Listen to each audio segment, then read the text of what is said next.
Hello everyone. And welcome back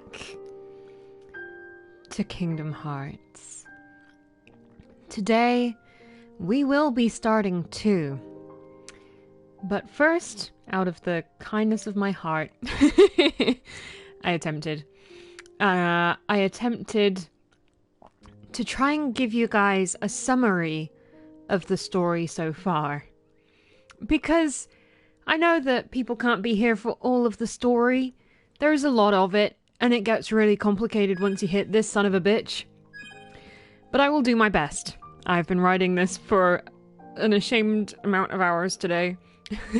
What's up, Luna? How you doing today? Lovely. Yes! I also have wine, and I'm probably going to take a sip anytime someone says darkness or heart. Let me know which you want.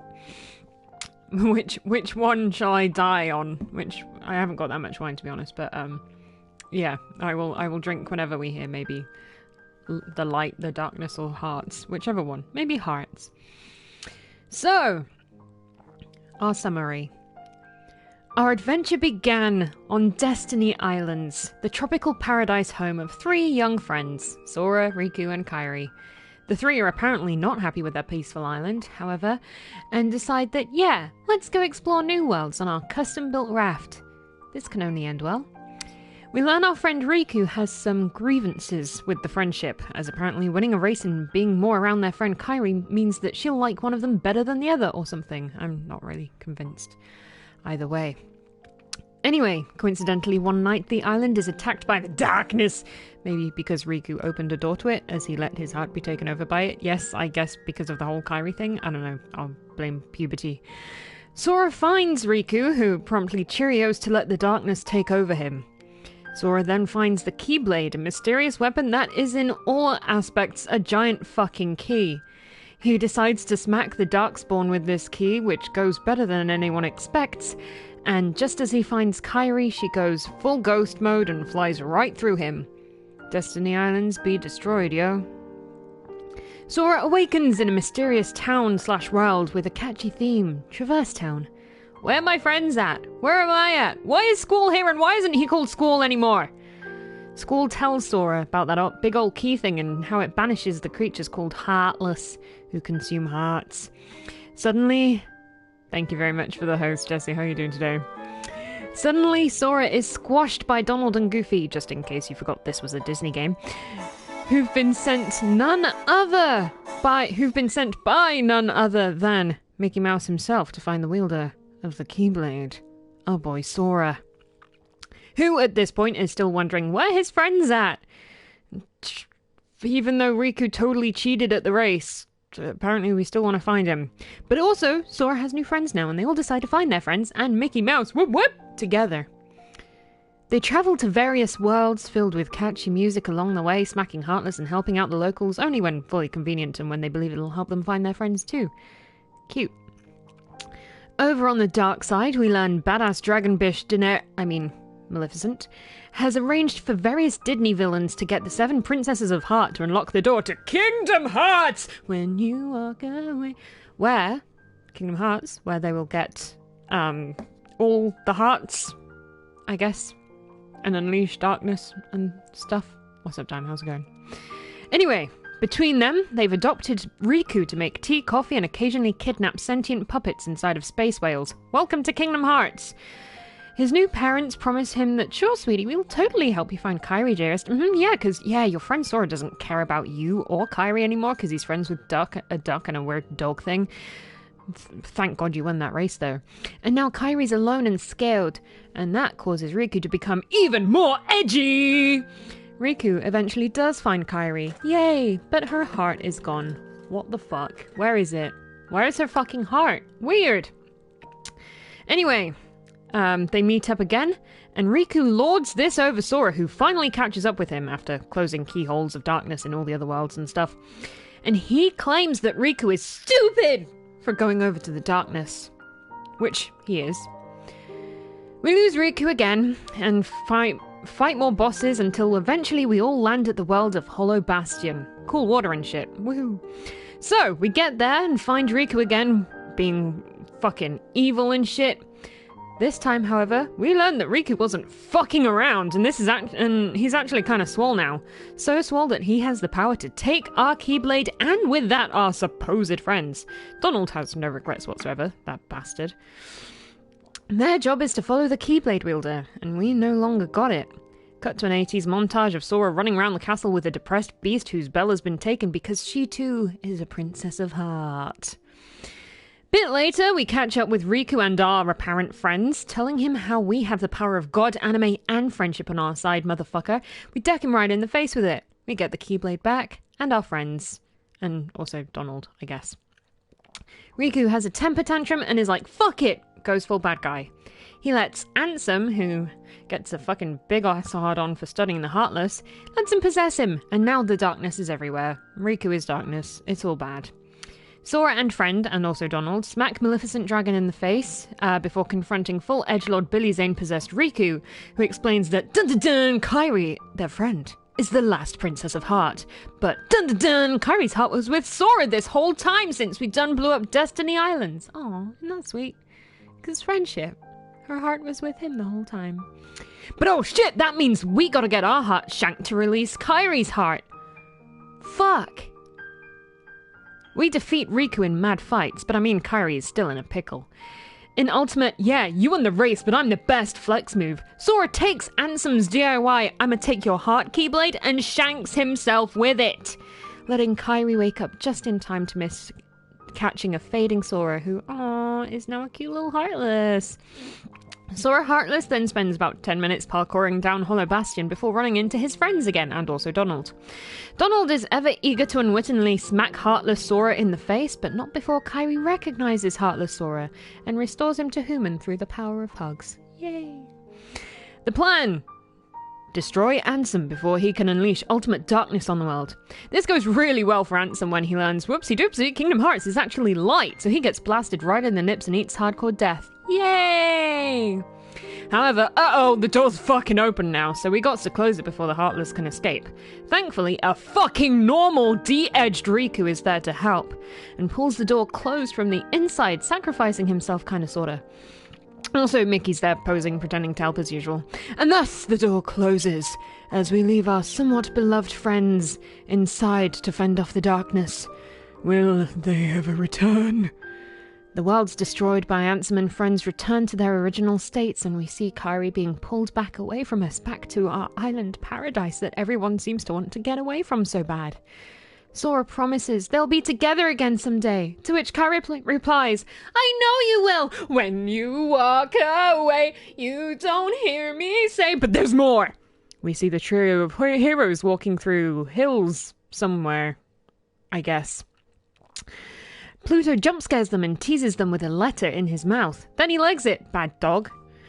A mysterious guy is shown to also have 2 Keyblades outside a mysterious building, asking a mysterious grey-haired person who seems oddly familiar but with a bandana over his eyes now, where Sora is. Where is Sora? Weird. Anyway, chain of memories! So, your boy Pluto leads the adventurers to this dank-looking palace called Castle Oblivion, where the longer you're in there, the more you forget. And yes, despite what the gameplay would have you believe, this is actually the canon. We get given a Yu-Gi-Oh card that takes us to Traverse Town, where everyone totally remembers it. No, wait, they don't. They don't remember us. It's because it's all an illusion. Woo! Anyway, weirdly enough, the Belt Final Fantasy gang kind of remember us, sorta, but in their hearts, not their heads. Because friendship is strong, yo! Some cloaked assholes appear, giving us more card worlds and headaches as we go along, slowly forgetting things like what we had for breakfast, why we're here, and oh yeah, the fact that Kairi exists! We learn that this Kairi-looking bish, who's blonde and stuff, has taken Sora's memories and made a sketchbook of it, and is doing a legendary scale self-insertion fanfic of herself into the narrative. That's right, we were friends with her on the island, of course! We then also hypothesized how Namine was accidentally killed by Sora on the island, who doesn't remember doing it due to the trauma. Sora's mum built a raft for the Viking burial of Namine, but Sora caught her asking what Namine was doing. His mum replied, she's totally going to explore new worlds on her raft, duh, and Sora left content before the raft was set alight by his mum. This is why the gang built the raft in the first place, to explore new worlds. Or so we believe. Anyhow, Ultimate Rose Petal anime man Marluxia, member of the mysterious and edgy Organization 13, has instructed this Kairi nobody to rewrite Sora's memory. Oh, wait, hang on. Important details. Yeah. So when you die, your heart is released and creates the monsters, the Heartless, which is what happened to Sora when he done shanked himself. When you die, you also create a nobody, a heartless copy of yourself, if you will. Powerful nobodies take on a human form, and the edgiest ones join Organization 13, a group of 14, I will get back to this, edgelord nobodies who want to get Kingdom Hearts so that they can get hearts and feelings too someday. Aww. Sorry. Anyway, so because Kairi, I guess, lost her heart to Sora in Kingdom Hearts 1, and Sora stabbed his own damn heart, nobodies of both were created. Namine for Kairi, and we'll cycle back to Sora soon. So, Namine is writing herself in Kairi's place. She does so reluctantly because she wants to heart too. Marluxia, the anime man, along with Lightning Bitch Larxene, Badass Axel, and Vexen, who is also here too, I guess, are here to make a puppet of Sora, making their claim to Kingdom Hearts even stronger because he can collect hearts like nobody else. Vexen, the scientist that he claims to be, also creates a Riku puppet, after Riku apparently also ends up visiting the castle. What? This Riku puppet is also given false memories, like Sora, and is extremely accurate in temperament. So Sora ends up fighting him a lot as well. Meanwhile, the real Riku is also in the castle and also gets given Yu-Gi-Oh cards along the way. As he does, Ansem, aka the guy we killed in 1 but apparently not good enough, keeps trying to possess Riku again, persuading him to come to the dark side. Riku manages to maintain control, though Namine, disguised as Kairi, convinces Riku to embrace his strength that lies in the darkness. Badass shit! He does, and with him takes down Lexaeus, another organization member who's just kinda there, and Zexion, who likes to plot and is a book nerd. Zexion stumbles back to his hideout after the dramatic fight, where Axel, who gains control of the Riku puppet after destroying his maker Vexen, convinces Puppet Riku that he can be better than the original Riku if he just kills Zexion, which he also does in another totally badass moment. Puppet Riku just lifts this fucker up and chokes the bitch to death, my god. So, Lexaeus, Vexen, and Zexion eat shit, along with Larxene, the lightning bitch who gets smacked by Sora, after she's made sure to backhand or kick every goddamn kid in this goddamn castle, leaving Marluxia and Axel as the only organization representation in Castle Oblivion. Meanwhile, Riku is instructed by the mysterious Diz, aka Christopher Lee, to seek Namine.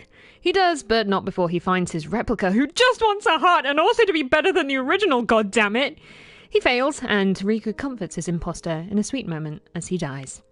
The imposter, not Riku. Cut back to Sora, who cuts down Marluxia for making up all these mean schemes. He's pissed to find Namine free, as Axel helped her escape. Aw, good old Axel. And we learn that Marluxia, Lightning Lady, and Vexen were plotting to betray the organization. Axel was sent to pretend to be in on it before destroying them. Mission complete, goddamn. Sora murders Marluxia before getting an ultimatum from his best friend forever, apparently, Namine. Live with no knowledge of the past, but with the new friendship with Namine, or get his old memories back but forget Namine in the castle. Sora answers way too fast and says, "Fuck you, Namine, I want my life back," but we'll still be friends. She does and puts him in a sleep bubble to repair his memories. He promises her that he'll remember her, but she doubts it all. She feels sad, but she do the right thing. Riku stumbles into Sora while he's snoozing, and Namine explains the situation before Riku fully kicks off. She offers him help to lock Stinky Ansem away. Yeah, there's this whole meme about the darkness smelling. It's kind of great. But Riku declines, deciding to face Ansem himself. Mickey offers to help and as always kind of just stands there. He also lets Riku know that he appreciates Riku Emo's side, which is pretty cool. Christopher Lee gives him an organization cloak, saying it'll protect him from the darkness, but also the other organization members won't be able to sniff him down, literally, and reap vengeance. Riku smacks Ansem about a bit, and yay, we did it! We return to the Crossroad Hill Place thing outside the castle, where Disney milks Christopher Lee's voice one last time. Riku! Choose the light or the dark, there is no in-between. So Riku chooses in-between, and the game ends. We see a small blonde boy atop a tower, though. Weird. Boom! 358.5 days! This story follows Organization 13 in a little bit more depth. We are introduced to Roxas, who's freshly joined as number 13 in the organization. He befriends lovable redhead murderer Axel, and they chill most days after work at a clock tower, eating ice cream. Yay! Again, the organization are all edgelords whose goal it is to collect hearts for Kingdom Hearts, so that one day they will have hearts too and understand how to catch all the feels. Roxas spends time with his new pals as they train him on how to fight using his special weapon, the Keyblade. Ooh! Roxas also hears about this guy Sora, who holds the answers to who Roxas is. Weird! Roxas' special treatment doesn't last long, however, as a new 14th member is introduced to Organization 13. Anyway, this turns out to be Xion, and Roxas does many a mission with him in complete silence. Yay! Friends! She starts to open up to them, eventually taking her hood off and talking, what with social norms. It turns out she too can use the Keyblades! Dun dun dun! Also, she kind of looks like Kairi. Weird. The three share friendship in some of my favourite story friendships in the series, but sadly one day Axel reveals him and some of the other organization members are to go to Castle Oblivion! Points to the whole plot of Chain of Memories we just covered. Soon as Sora goes into the sleep pod, Roxas also mysteriously goes into a coma for a few days. Weird. I went down instead of scrolling down. My bad. So, Roxas eventually wakes the fuck up, surrounded by shells that Xion brought him, and news that everyone who went to Castle Oblivion is dead. Maybe. He's sad because he thinks Axel dies. Turns out he's not dead though. Yay! And the three continue being friends. Sykes, Axel's mummager, keeps telling him how they're getting too close, and man, do you remember the good old days? Axel is a cold-hearted bee though and doesn't really fucking care. Xion is sent on a solo mission to confront an organization imposter. Wait, so who do we know that has a cloak but doesn't have a... Oh shit, it's Riku! They fight and Xion gets fucking wrecked. Riku calls her and her Keyblade a sham, but she denies it and no, you're the sham! Ah! My favourite scene. She's kind of sad for a while due to this. Roxas had to eat a lot of ice creams all on his own. Xion is torn between staying with her friends or merging with her original self. To become whole, who we discover is... Sora? But she looks like Kairi. Vexen, aka the scientist dude who likes puppets to the extent that he likely would get no matches on Tinder, also created Xion, who, as well as Puppet Riku. Where Xion is a... Hang on, let me read this. An imperfect replica of Roxas, who is Sora's nobody, who was created when Sora done shanked himself. Fuck. This is why this plot is confusing. So, because of Xion's friendship with Roxas, some of Sora's memories, what Naminé fucked up, bled into her, meaning that the organization like Xion more now than Roxas because she's stronger and she can collect more hearts for the organization so that they can eventually learn to catch feels. Meanwhile, though, Xion has a crisis because she's not a human. Xemnas, aka Suspicious Handsome Lookalike and boss of Organization 13, wants Sora to be Chief Heart Collector when his plan to manipulate him totally worked out, see Castle Oblivion. But Xion will do if not. As Naminé fixes Sora's memories, Xion stops reflecting the appearance of Kairi and instead apparently starts to look more like Sora. Weird. She leaves the organization because what the fuck is happening to her? Her friends Roxas and Axel are, less than understanding. However, Roxas soon joins suit and leaves too because he doesn't know who he is, pissing off Axel in the process. These damn kids. Xion gets caught and reprogrammed by Xemnas, and she realizes, because of this reprogramming, that she needs to try and absorb Roxas so that she can be even more swollen, even more whole, and but that would make it so that Sora would never wake up. Roxas defeats her, but not before she fully unveils Xemnas' plans of them merging. As she dies, Roxas forgets her, fucking crying, that scene is fucking real, but not before she fully finishes fading away in his arms, he remembers who she is. And then poof, she gone. What a moment, honestly. But oh sweet, now he got 2 Keyblades! We then see a mysterious building and a mysterious man who we now know to be Imposter Riku. And Roxas goes to battle him. Because he's like, who's Sora? Tell me who this is! What the fuck? So, Riku is out to find the broken bits of Sora so that Sora can fucking wake up. Riku sucks at the fight and once again has to tap into the deep darkness in his heart to become even more swole and subdue Roxas. But as he does so, he also takes on the appearance of Ansem himself. Dun dun dun. Not gonna lie, I've been collating my version of events with a wiki in mind, and the next part confuses me, so I won't share it in case, because I didn't know it was a thing, and I'm sure it'll come up in 2. But yeah, Kingdom Hearts, baby! So, we start with Riku having almost restored Sora to his full self again, though with the new Ansem skin. Naminé took his memory apart, and now she's working to put it back together again. Kairi is still on Destiny Islands, I guess, and Roxas is somewhere, we will learn. And the organization is down half its members. What is to happen in Kingdom Hearts 2? Let's find out. I couldn't have timed that better with the music if I tried.